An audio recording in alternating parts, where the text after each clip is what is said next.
मराठी इयत्ता चौथी पाठ 24वा थोर हुतात्मे. लाहोरचा प्रचंड तुरुंग, सर्वत्र गंभीर भयसूचक वातावरण, सशस्त्र सैनिकांचा कडेकोट बंदोबस्त. थोड्याच वेळानंतर फासावर चढवले जाणार असलेले 3 तरुण क्रांतीवीर इन्कलाब जिंदाबाद च्या घोषणा देत निघाले होते. सकाळपासून बाहेर मोठा जमाव जमला होता. साक्षात मृत्यू समोर उभा असताना क्रांतीचा जय जयकार करणारे कोण होते? ते निर्भय तरुण. ते होते भारत मातेचे थोर सुपुत्र भगतसिंग, राजगुरू आणि सुखदेव. सन 1928 साली लाहोर येथे सायमन कमिशनच्या विरोधात जी उग्र निदर्शने झाली, त्यात ब्रिटिश अधिकारी स्कॉटच्या आदेशावरून पोलिसांनी तुफान लाठीमार केला. त्यात थोर पंजाबी नेते लाला लजपत राय हे जबर जखमी झाले व त्यातच 17 नोव्हेंबर 1928 रोजी मरण पावले. सारा देश हळहळला. या हत्येचा बदला घेण्याचा निर्धार करून ब्रिटिश अधिकारी स्कॉटला ठार मारण्याची कामगिरी चंद्रशेखर आझाद, राजगुरू, भगतसिंग व जयगोपाळ यांच्यावर सोपवण्यात आली. 17 डिसेंबर 1928 रोजी लाहोर येथे पोलीस कचेरीतून इंग्रज अधिकारी बाहेर पडला. तसा त्याचा पाठलाग करून राजगुरूंनी गोळ्या झाडल्या. पाठोपाठ भगतसिंगांनीही गोळ्या झाडल्या. मारला गेलेला ब्रिटिश अधिकारी स्कॉट नसून त्याचा सहाय्यक सॉन्डर्स होता. हत्येच्या या घटनेनंतर चंद्रशेखर आझाद व राजगुरू 2 वर्षापर्यंत भूमिगत होते. भगतसिंगासह अनेक क्रांतिकारकांना अटक करण्यात येऊन त्या सर्वांवर खुनाचा खटला भरण्यात आला. तो कित्येक दिवस चालला. चंद्रशेखर आझाद मात्र शेवटपर्यंत पोलिसाच्या हाती लागले नाहीत. पुढे अल्हाबादच्या अल्फ्रेड पार्कमध्ये पोलिसांच्या चकमकीत ते ठार झाले. दिनांक 30 सप्टेंबर 1929 रोजी राजगुरूंना पुण्यात अटक झाली. खटल्याच्या अखेरीस भगतसिंग, राजगुरू व सुखदेव यांना फाशीची शिक्षा सुनावण्यात आली. इन्कलाब जिंदाबाद, इन्कलाब जिंदाबाद अशी घोषणा देत तिन्ही क्रांतिकारक हसत हसत फासावर चढले. दिनांक 23 मार्च 1931 रोजी भगतसिंग, राजगुरू व सुखदेव यांना लाहोर तुरुंगात सायंकाळी 7:33 फाशी देण्यात आली. भगतसिंग, राजगुरू आणि सुखदेव यांचा अंत्यविधी फिरोजपूरजवळ पंजाब सतलज नदीच्या काठी त्याच रात्री करण्यात आला. फिरोजपूर, पंजाब येथे भगतसिंग, सुखदेव आणि राजगुरू यांची समाधी आहे. सरदार भगतसिंगचा जन्म पंजाबमधील बंग, सध्या हे गाव पाकिस्तानात आहे. या गावी सन 1907 साली एका क्रांतिकारी कुटुंबात झाला. वडील किशनसिंग व चुलते स्वर्णसिंग दोघांनाही देशासाठी तुरुंगात जावे लागले असल्याने भगतसिंगांना देशभक्तीचे बाळकडू कुटुंबातून मिळाले होते. त्यांचे प्रारंभीचे शिक्षण बंग या जन्मगावी झाले. उच्च शिक्षण लाहोर येथे दयानंद अँग्लो वैदिक महाविद्यालय व नॅशनल कॉलेज येथे झाले. विद्यार्थी दशेत जयचंद विद्यालंकार व भाई परमानंद या शिक्षकांचा त्यांच्यावर विशेष प्रभाव होता. पदवी मिळवून ते घरी परतले. कानपूरला जाऊन प्रताप वृत्तपत्रात त्यांनी बलवंत सिंग या नावाने क्रांतिकारी लेखन व कार्यही सुरू केले. पोलिसांना त्यांच्या गुप्त हालचालींचा सुगावा लागताच कानपूर सोडून भगतसिंगांनी दिल्ली गाठली. लाहोरप्रमाणे दिल्ली हे देखील भारतीयांच्या असंतोषाचे दुसरे केंद्र झालेले होते. दिल्लीच्या अर्जुन साप्ताहिकात बलवंत सिंग याच नावाने ते काम करू लागले. तिथेही पोलिसांची पाळत वाढली. तेव्हा ते लाहोरला आले व मुंडन करून भगतसिंग या नावाने वावरू लागले.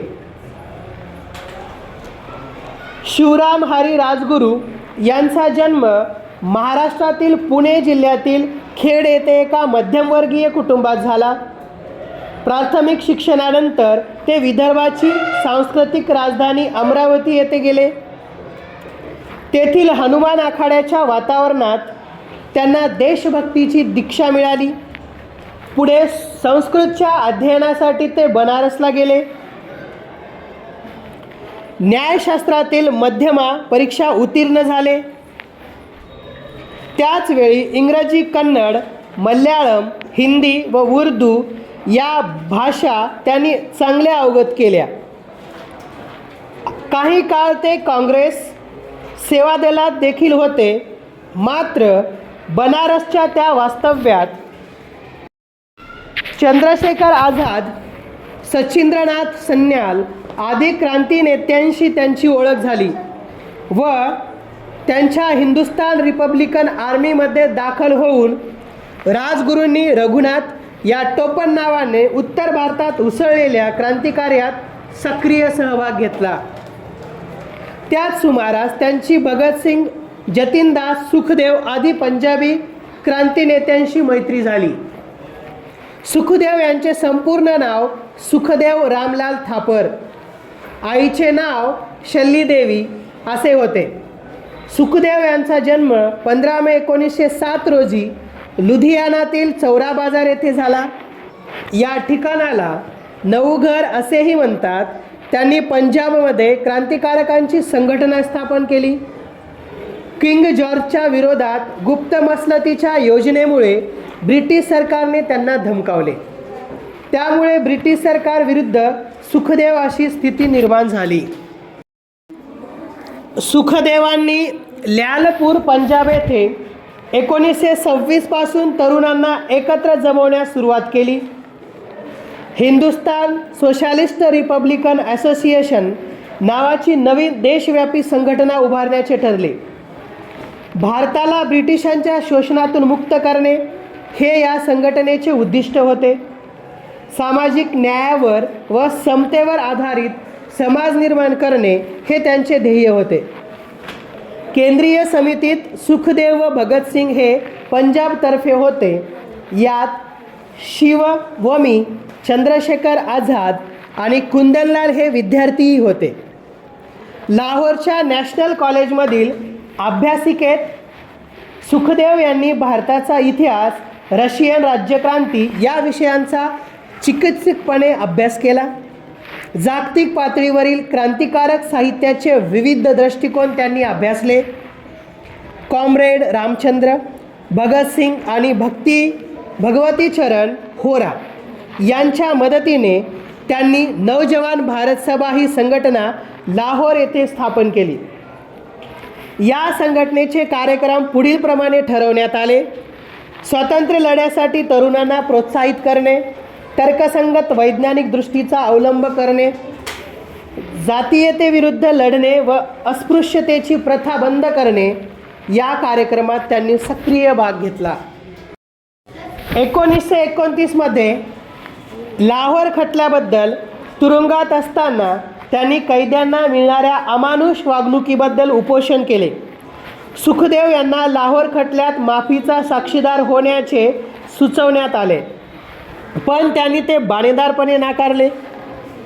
या आणि अशा अनेक प्रसंगातून सुखदेव यांचे अतुलनीय धैर्य, प्रखर देशभक्ती आणि त्यागी वृत्ती यांचा प्रत्यय येतो. त्यांच्या स्मृतिप्रित्यर्थ लुधियाना येथील शाळेस सुखदेव यांचे नाव देण्यात आले. भारत पाकिस्तान फाळणीनंतर हुसेनीवाला हा भाग पाकिस्तानात गेला होता, पण भारत सरकारने बदली जमीन देऊन तो भाग मिळवला. सन 1968 मध्ये भारत सरकारतर्फे तेथे भगतसिंगाचे भव्य स्मारक उभारले गेले. त्यावेळी भगतसिंग यांच्या वृद्ध माता विद्यावती उपस्थित होत्या. हुतात्मा शिवराम हरी राजगुरू यांच्या स्मरणार्थ खेड या त्यांच्या जन्मगावाचे नामांतर राजगुरुनगर असे करण्यात आले आहे. जन्मस्थळी त्यांचे स्मारकही आहे. भारताला स्वातंत्र्य मिळावे म्हणून प्राणांची आहुती देणाऱ्या या क्रांतिकारक हुतात्म्यांचे नाव स्वातंत्र्य लढ्याच्या इतिहासात अजरामर झाले.